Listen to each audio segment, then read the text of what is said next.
Assalamualaikum warahmatullahi wabarakatuh. Selamat bertemu dalam mata kuliah Karawitan Surakarta tingkat dasar. Pada kesempatan ini, saya ingin mengajak kepada Anda sekalian untuk fokus pada salah satu rician, yaitu rebab. Pada kesempatan ini, saya ingin menjelaskan tentang rebaban Ladrang Wilujeng. Ladrang Wilujeng itu sangat fleksibel dan luwes, bisa disajikan dalam berbagai padet dan laras. Jadi dari pelok barang bisa dialihlaraskan ke slendro menjadi slendro manyuro. Kalau dimainkan dalam laras pelok bem menjadi pelok nyamat. Kalau diturunkan satu nada atau mudun sewilah istilahnya, jadi dari roji rolu roji ronem jadi Ji6 Jiro Ji6 Patmo, itu nanti masuk pada wilayah padet pelok limo. Bahkan juga bisa digarap dalam laras slendro padet songo, jadi Ji6 Jiro Ji6 Lumo, ya. Jadi turun satu nada. Nah, dalam perkembangannya Wilujeng juga bisa disajikan dalam irama wilet, ya. Jadi balungannya dirubah menjadi balungan nibani. Misalkan dari balungan roji rolu roji ronem jadi penro penlu penji penem. Nah, untuk mata kuliah karawitan dasar ini sengaja ingin kami kenalkan Wilujeng dalam laras pelok padet barang. Alasannya bahwa memang awalnya Wilujeng adalah aslinya dari laras pelok padet barang, terus dialihlaraskan ke slendro manyuro. Nah, di realitas kenyataannya di lapangan itu hampir semua karawitan, mulai dari tingkat karawitan empu atau yang ada di keraton hingga yang masih pemula seperti ibu-ibu PKK itu semua mengenal Ladrang Wilujeng. Jadi Ladrang Wilujeng itu sangat familiar sekali, maka ini Anda harus mengenal Ladrang ini. Dari sekian pilihan padet dan laras tersebut, sengaja kami pilihkan pelok padet barang, ya. Ini karena kita akan mengenalkan posisi dalam laras pelok padet barang. Nah, sebelum masuk ke gending, ini perlu kami kenalkan tentang posisi dalam laras pelok barang dan pelok bem. Pelok barang ini yang menggunakan nada pi, sementara yang pelok bem itu menggunakan nada ji. Nah, sekarang kita awali dari posisi pelok barang, ya. Jadi sebelum ini Anda sudah kami berikan posisi dalam laras slendro. Nah, bedanya apa? Kalau dalam laras slendro itu mulai dari nada ji, ya, dengan jari A, itu kalau diurutkan nadanya semuanya mendapat tata jari A. Ya, jadi ji dengan jari A, nanti kalau diurutkan semakin naik atau tangannya turun, niro, ya. Jadi yang untuk patokan adalah jari A. Jadi setiap jari A pindah itu berarti ganti posisi. Jadi ji, ro, lu, monem. Jadi ji, ro, lu, monem. Jadi ada 5 posisi dalam laras slendro. Dan 5 nada itu mendapat tata jari A, ya. Jadi ji, ro, lu, monem, ya. Nah, kalau dalam pelok tidak bisa demikian, ya. Karena dalam laras pelok itu ada jangkah yang panjang, ada jangkah yang pendek.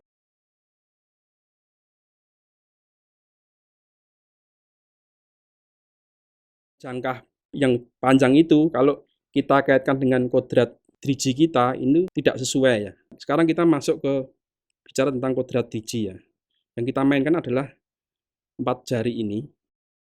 Jari telunjuk disebut jari A, jari tengah jari B, ini jari manis kita sebut C, dan jari kelingking adalah D, ya. Kodrat driji kita yang bisa ditarik atau melengkang, ya, dijauhkan seperti ini adalah yang pertama jari A ke jari B, ya, seperti ini. Nah, maka ini selanjutnya menjadi modus atau urutan nada yang bisa disuarakan, ya, kalau Pak Marto Pengrawit. Jauh, dekat-dekat. Nah, ini visualnya seperti ini. Nah, sementara ini jari B kalau ke jari C itu tidak bisa melengkang. Nah, ini kenapa dalam laras pelok itu tidak bisa urut seperti slendro, karena ini akan ketemu pantangan, ya. Jadi jangan sampai jari B ke C itu ketemu pada jangkah yang panjang. Misalkan lumo, ya. Lumo itu kan jauh, ya. Lumo. Nah, jangan sampai lu-nya B, ya. Kalau lu-nya B, ya akan pasti mati langkah ini namanya. Nanti pasti akan hanya bisa main AB saja. Dipastikan kalau Anda salah posisi, lu-nya B ini pasti salah posisi ini. Anda tidak bisa membuat wiletan apapun. Karena tidak ada rebapan yang hanya rolu-rolu begini. Tidak bisa, tidak ada ya. Dan ini sudah mati langkah. Jadi ini harus dihindari. Artinya ro itu tidak mendapatkan jari A. Jadi harus melompat. Nah, kalau selendro tadi kan urut. Jiro, lu, monem. Karena dalam laras selendro kan jangkahnya itu hampir sama. Dan itu tidak masalah dengan kodrat jari kita, nggak masalah seperti ini. Nah, jadi kalau tutupannya driji pada kawat ini terlihat hampir sama ini, berarti ini laras selendro. Jadi sudah bisa dilihat, ngerebab selendro atau pelok itu bisa dilihat dari tata jari ini. Apabila jangkahnya, jaraknya setiap jari ini hampir sama, oh pasti dia ngerebab selendro. Tapi kalau seperti ini, ropi kan jauh, ropi ya, itu berarti dia ngerebab pelok bareng pakai pi. Nah tadi ya, kalau selendro bisa urut, jiro, lu, monem, jadi dari J sampai 6, jarinya A semua nggak masalah lah. Tapi kalau pelok barang, posisi 1 pakai pola yang itu tadi, jauh, dekat-dekat. Nah ini kalau ini dipindah ke nada ro, ini mati ya. Posisinya mati. Karena tadi ya ketemu dengan ro lu bisa, tapi lu tidak bisa kemana-mana. Sehingga ini ro-nya harus dilompati jadi lu. Nah, jadi nada ro dilompati. Jadi posisi satunya adalah seperti selendro. Kalau pelok barang, ya karena pi itu dekat dengan 6, maka posisinya di pucuk. Ya, paling atas begini. Nah, posisi pelok barang, posisi pertama sama seperti selendro ya. 6 pi rolu. Nah, posisi 1 itu biasanya jari D tidak aktif ya. Tidak banyak digunakan. Kalau Pak Marto mengatakan jari D dalam posisi 1 fungsinya hanya untuk memperindah saja, untuk tawilan ya, untuk memperindah. Jadi seperti hanya di selendro itu posisi satunya meskipun ini bisa sampai nada mo, tapi tidak digunakan untuk seleh mo. Nah, biasanya untuk wiltan saja. Misalkan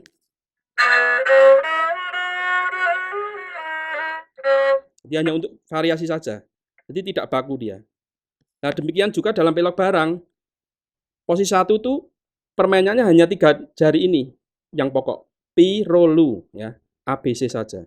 Jadi jari D itu tidak begitu aktif, tidak banyak digunakan. Jadi posisi satunya dengan pola jangka jauh, dekat. Tapi karena ini dihilangkan ya jadi seperti ini saja. Nah, tadi posisi 2 kita lompati ya karena ketemu dengan pantangan itu tadi. Posisi 2-nya adalah jari A diletakkan pada nada lu. Nah, jadi melompat. Polanya jari sama dengan posisi 1 tadi. Lihat, jauh, dekat-dekat. Karena apa? Lu dengan mo kan jauh. Lu mo. Sementara mo nempi, dekat mo nempi. Sehingga ini jarinya rengket seperti ini. Polanya jauh, dekat-dekat. Sama tadi ya. Piro lu sama dengan lu mo nempi sama. Nah, dalam posisi 2 ini sudah mulai permainannya sistemnya adalah menggunakan keempat jari. Jadi jari A untuk nada lu, jari B untuk nada mo, jari C untuk nada 6, jari kelingking untuk nada pi. Jadi wilayah nadanya dalam posisi 2 adalah lu mo nempi.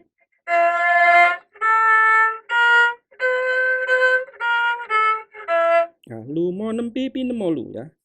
Nah, terus kalau kita naikkan lagi ya, ini menjadi mo. Nah, lah, mo nempi, nah itu mo nempi kan jangkahnya pendek ya. Jadi sehingga dilihat dari tutupan jarinya itu rengket seperti ini.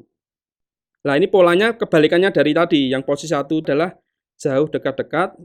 Kalau posisi 3 ini dekat-dekat jauh. Nah, jadi posisi 3 itu wilayah nadanya adalah mo nempi ro. Nah, jadi dekat-dekat jauh. Nah, terus kalau kita naikkan satu nada lagi, tangan kita turunkan. Jari A untuk nada 6. Nah, ini ketemu pantangan lagi. karena piro kan jangkahnya jauh. Nah, jadi ini harus dihindari. Jadi 6-nya tidak untuk jari A.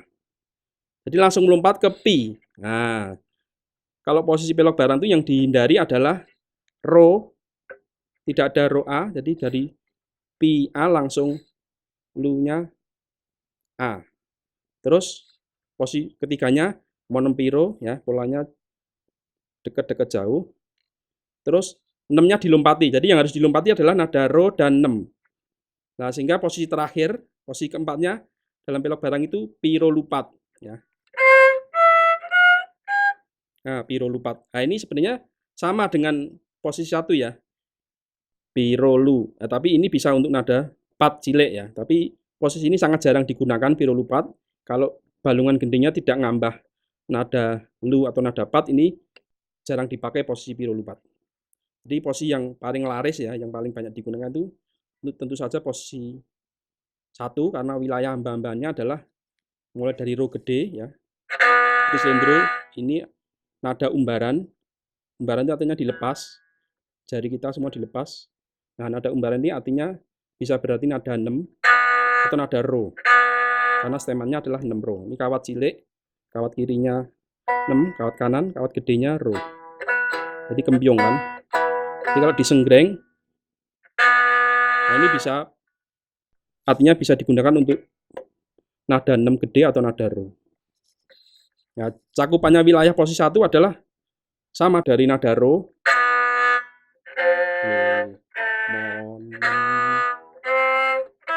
nah, berarti sudah satu gembyang ya, dari ro besar sampai ro tengah sudah satu gembyang lebih.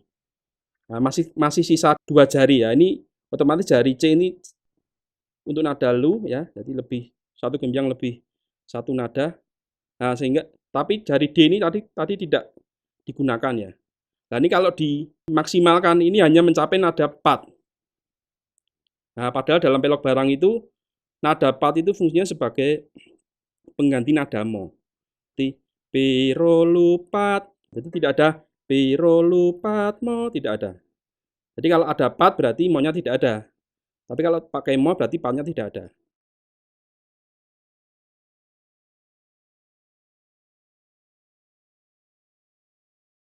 Jadi saya ulang, posisi 1-nya adalah 6 piro lu. Posisi 2-nya melompat. Jadi lu mo 6 pi.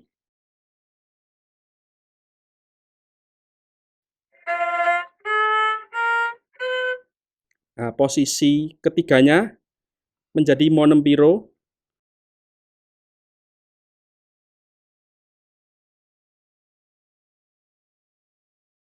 Dengan pola dekat-dekat jauh. Nah, 6-nya kita lompati ya, karena tadi ketemu dengan pantangan tadi. Posisi terakhir, posisi 4-nya adalah piro lupat.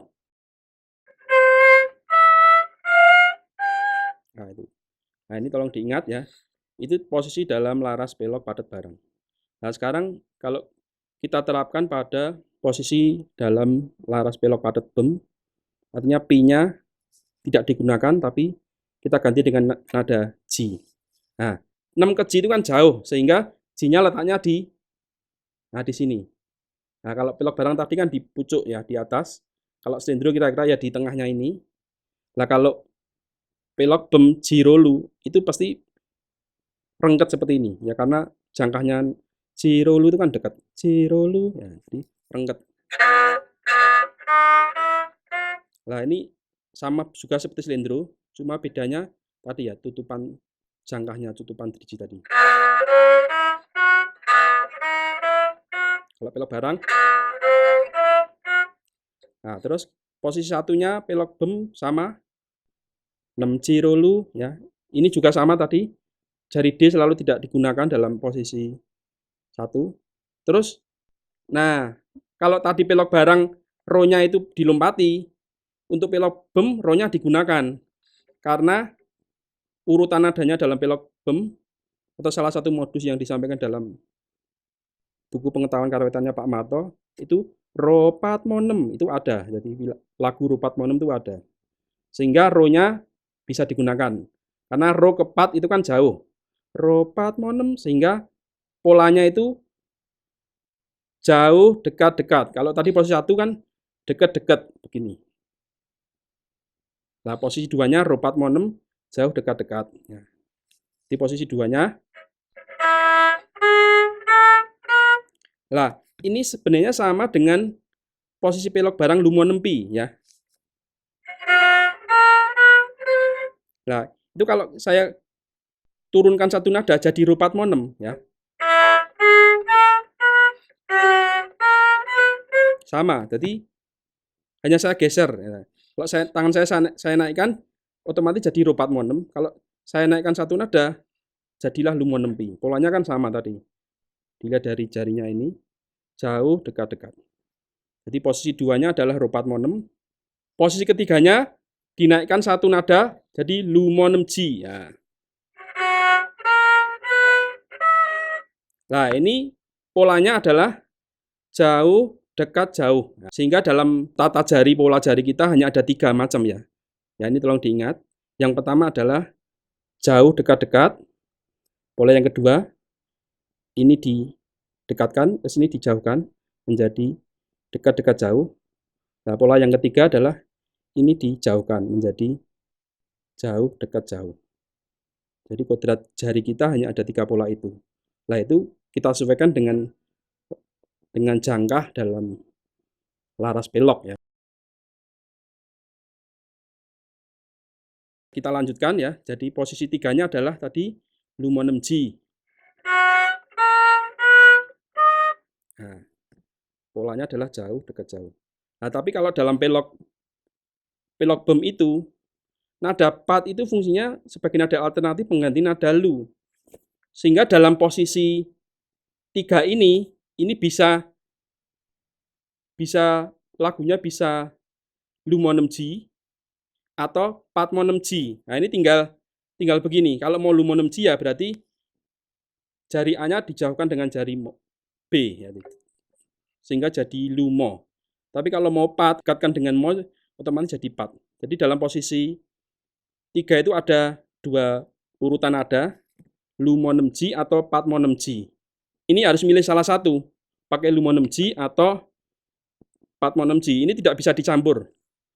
Jadi kalau misalkan saya lu,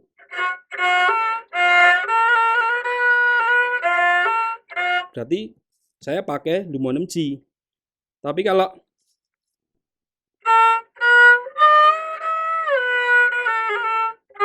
berarti saya pakai pat ya, tinggal ini diturunkan ya, didekatkan dengan mo. Jadi tidak ada. Jadi lu dengan pat itu keluar bersama itu tidak mungkin. Lu pat, lu itu tidak ada. Jadi harus milih salah satu ya, karena pat itu sebagai pengganti nada lu, sehingga itu harus bergantian. Mau pakai lu atau pakai pat. Nah, nanti di dalam balungan gending juga begitu. Misalkan lu mo 6 mo pat. Nah, berarti kan patnya itu sebagai pengganti nada lu. Nah, posisi 3 itu ya, bisa lu mo 6 G, bisa pat mo 6 G. Nanti tergantung balungan gendingnya. Nah, posisi selanjutnya, kalau jari A ini kita naikkan satu nada menjadi mo. Ya, coba. Nah, ini ketemu apa tadi? Pantangan. Jadi kalau dalam pelok barang itu mo-nya bisa A, kalau dalam pelok bem itu mo dengan jari A itu harus dihindari. Jadi apa yang digunakan dalam pelok barang justru di pelok bem dihindari. Tapi sebaliknya ya. Jadi kalau dalam pelok barang tadi mo-nya bisa A karena urutan nadanya adalah mo 6 piro. Tapi kalau dalam pelok bem mo 6 G ya, G kan 6 G kan jauh, sehingga ini ketemu dengan pantangan tadi, jari B ke C itu tidak bisa melengkang. Sehingga ini mo-nya harus dilompati langsung ke 6. Posisi 3-nya lu mo 6 G atau pat mo 6 G. Posisi 4-nya langsung 6 G rolu. Nah, seperti selendro.